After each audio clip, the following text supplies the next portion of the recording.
people. Hey, nimewamiss. Have missed you, my people. It's long time. Yes, it's long time since I came. I have to put these on do not disturb. Yes, people, how are you, my people? It has been long, and today I've been very busy. Actually, that's why I've not been uploading some content, and the my routine is very tricky when it comes to work. But now you're good people, you're good audience, you're good subscribers. To those who have subscribed, thank you so much, and those who follow each and every content that I upload, I make sure I update you. But I've been also updating my fans through other my other social media platform. For example, I have a Facebook a page that is Dr. Frank 254, and I have a Facebook account that is Frank Journalist. So even on Twitter, I'm on Twitter, Dr. Frank 254, and which the other one? TikTok too. TikTok too, Dr. Frank 254. Actually, it's doing marvelous there. And today, I want we share, we talk, because now the July, Nairobi July, it has decided to be July. Nairobi has decided to pour down July itself. You call July. No, this one, if you in Nairobi and its environment, you can understand what I'm saying, what I'm talking about, because today, since morning, actually I woke up at 4 p.m. 4:20 there, and to prepare to go for work, and it was drizzling cold, yeah, early in the morning, and up to now I can tell you that the environment of Nairobi, capital city, and other areas surrounding it is pouring cold. I don't know what we are going to do. We have been trying taking coffee, but it's somehow helping in a way, but not a solid solution. It's not a solid solution for code. I don't know. Maybe we are going to do a try that is having two people together. This code means we apply the formula of magnet. We were taught that opposite sign attract. Now that formula, I think it is going to apply now. That formula we are learning, that is opposite sign attract. I think we are going to apply that formula during this cold season, this July, and maybe it can help one in two. For me, I was thinking of finding someone. We do a contract of 1 month. Yes, I have someone around me. Around me, so she can cook for me, she can warm me. I just want to be warmed. Yes, and during the night, a contract of 1 month during this July season. Afterwards, maybe we can part ways. So that's my thinking. Actually, anyway, my people, I love you so much. I will continue, make sure I upload content after content. Actually, now we are under crisis. You remember yesterday, the other day, that is Tuesday, we were having a lot of commotion in the city, demonstration all over, people being killed, people being shot, and other injured. That comes as a result of and the demonstration started as an anti-finance bill. But later the president of this country dropped the finance bill, and people continued, Gen Z continued to push that President Ruto has align some of the things in the government that were not going well. Some of them were to fire the ING of police, that was Inspector General Japhet Kome at that time, and they were demanding that he has to resign because many people were killed during the demonstration and other were abducted, and President Ruto intended to that, but first he fired all his cabinet together with that is Anthony General. He fired them all except the Prime CS Musalia Mudavadi, who doubles as also Foreign Affairs Minister. But also President went ahead and I can't say that he fired IG, but what happened, the ING of police, Japhet Kome, resigned. That's what we were told by the government. He resigned. But two, the Gen Z want to push, and because up to now there were some Gen Z who were killed. Actually, the first time demonstration started, like Lex Masai was shot and dead. And Gen Z want accountability of those who died. They want justice to those who died. And actually, one thing that they want is they want the culprit. I can call them rogue police officers who have been shooting, kill peaceful demonstrators. That is what Gen Z have been pushing. They want those rogue police officers who shot. They were aiming and shooting, killing people, innocent people. They want them brought to book. We want to see them charged. That is what they want. But now, when we look at this issue, things are escalating bad. Yes, they are going the wrong direction, because even after the ING of police resigned, the acting IG, that is Douglas Kanja, during demonstration on Tuesday this week, also people were killed. Actually, that is the day that we saw police using excessive force on demonstrators. Even they were attacking the media fraternity. You saw that lady, a journalist that was shot on the thigh 3 times. Actually, the rogue police officer who shot at the lady, he just aimed at her. We cannot say that it was a mistake. No, it wasn't a mistake. I think this is a way police want to intimidate Kenyans, Gen Z, and even the media, actually media, because of covering live demonstration. I think that's what they want to do. You saw yesterday another veteran journalist was abducted. Yes, was abducted, and later DCI came out to apologize, saying it was a mistaken identity. So I think even the report that has been released by Communication Authority asking the media media houses to refrain from information that can lead to chaos, that is maybe live coverage.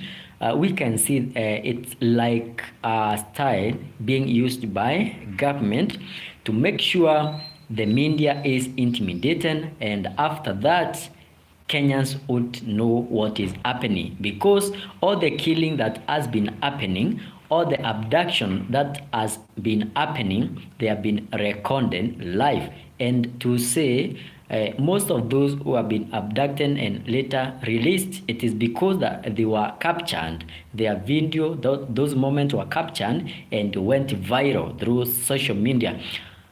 Actually, if it were not for that, most of them we couldn't be knowing where they are, because up to now, according to the commission concern on the Human Rights Commission in Kenya, they have been saying that we have more than 59 Kenyans, people who have been abducted, yes, not arrested, abducted, and most of them, their whereabouts is unknown, up to date.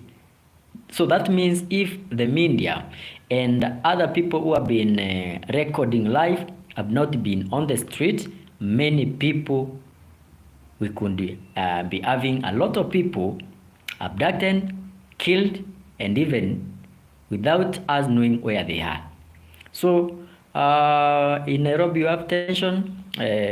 For now, we have tension. Today, actually yesterday, the police service, they released an update directing that there will be no demonstration in town. CBD, there will be no demonstration according to acting Inspector General Douglas Kanja. He cites the circumstances where let me say goons have been interfering with the demonstration. So the reason as to why they are CBD is to make sure there is security for every Kenyan. Because earlier demonstration has been flooded by goons stealing people's property, destroying properties, and then maybe I can refer to whatever happened in Kitengela, Kajiado County on Tuesday. We saw goons, a group of people invade even Ruby's petrol station. They invaded also one eatery there. They stole, they stole, and even to Ruby's when they went to Ruby's petrol station, actually they stole gas. They stole a lot of gas there. Those cylinders, they went with them, and a lot of destruction. Actually, I've been following and the manager there at Ruby's petrol station, Kitengela. He was saying that they have gone. They are counting losses amounting to 3 million. Yes, 3 million. So, according to Douglas Kanja, that's the reason as to why they have banned the demonstration in CBD until further notice to prevent such cases. Remember today Gen Z and vowed to meet at Uhuru Park. They vowed to meet at Uhuru Park. And I can, if I can quote their slogan, it is Occupy Uhuru Park. And after that, they wanted to gather around 5 million Gen Z.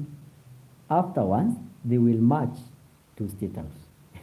That's what they are saying. So they wanted to gather at Uhuru Park because maybe this is public area. They gather there. That means there will be no commotion in town, running battle up and down between them and police. After meeting there, then they will gather. There will be more. There will be 5 million people that they were saying. Then they will march to State House. And I think the government could not accept that. They cannot, because once these people gather together in such number, it will be very, very difficult to man them. It will be very, very difficult even to protect, to block them. Because now, if you can remember the incident that happened when protesters broke and entered into Parliament building, that's how it was. A lot of people came, they marched forward. I think police killed some of them, 3 to 4, 3 to 2. But even after they were shot, people marched and they broke into Parliament. So when a lot of people gather together, I'm sure they can do everything. They can even go to that State House. Do you think that police will kill everyone? No, they cannot. They will shoot 2, 3 people, even if it's KDF. You can remember what happened to Burkina Faso when the resident citizen of Burkina Faso, they were angered by the government. And they gathered a lot of people, millions of people. They gathered, they marched up to that parliament. They banned it, and president of Burkina Faso and to flee. So these incidences have occurred in many countries when the government does not listen to its citizens. But for me, up to this point, What I can say, I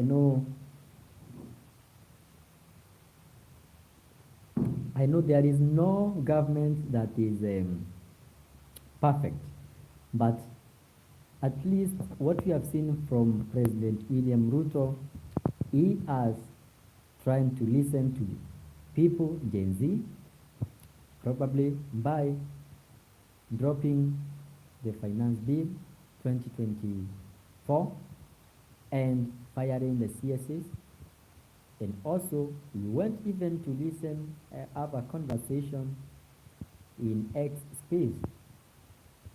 Okay, he has done all that, and other measure that he saying that the government will take. That is also cutting the cost of expenses in the government, all those things. But now, one thing that has been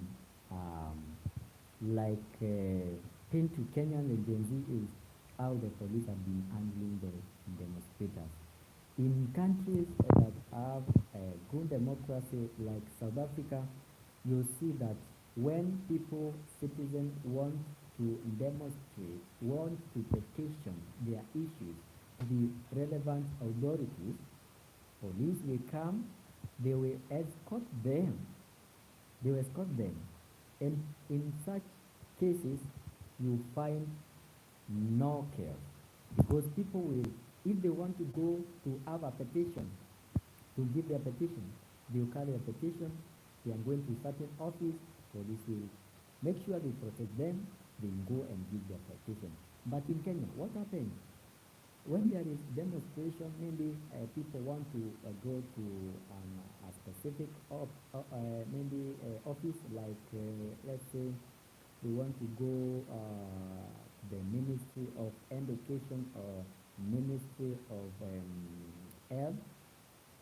What happens? The police will come, they start doing canisters to the protesters, to the demonstrators. Even the petitions will not be taken there. And then once you start provoking peaceful demonstrators, they will also be angered, and their anger will be fueled to now start throwing stones to police, doing other things out of rage and anger. So I think one thing that our president has failed is on how to handle the demonstrators. There is no harm. Tell them, come and give your petition. We are going to receive them and we are going to act.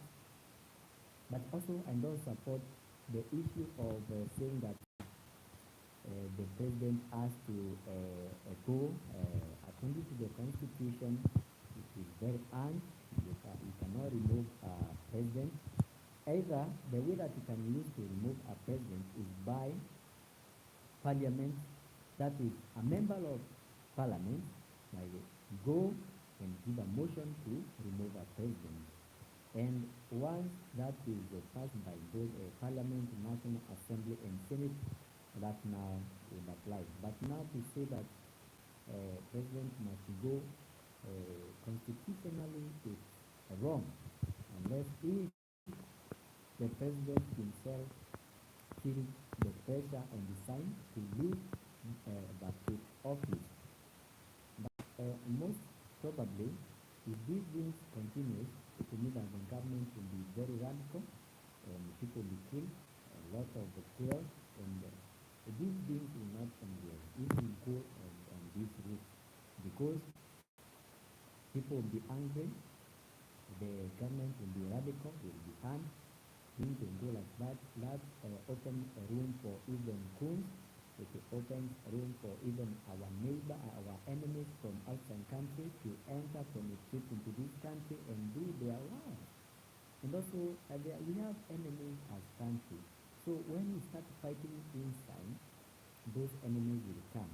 So I will request the president to be wise, try any possible peaceful means to have a dialogue and do an into what Kenyans want. Otherwise, we are going to grow this country into chaos. You see the way the Sudanese You see the way Somalia is. You see the way DR Congo is right now. Even what do you call them? Security officers are being butchered. Residents in Congo are being killed. A few days, about 40 were killed in Congo. In Congo, things are not as normal as it is. So this thing can link a country it can grow a country into a very bandit situation, whereby people will have now to leave. People will have now to leave the cities, their residents, and go away to be refugees because of such things. Nothing that we can settle as a country, and this will be guided by our president and those leaders who are there. Thank you so much. Let me continue sipping my coffee so that I can inaitwaje kumaliza nini? Kumaliza barindi. Sawa sawa. Thank you my people. I'll continue having or maybe doing this and other many more to you. Good.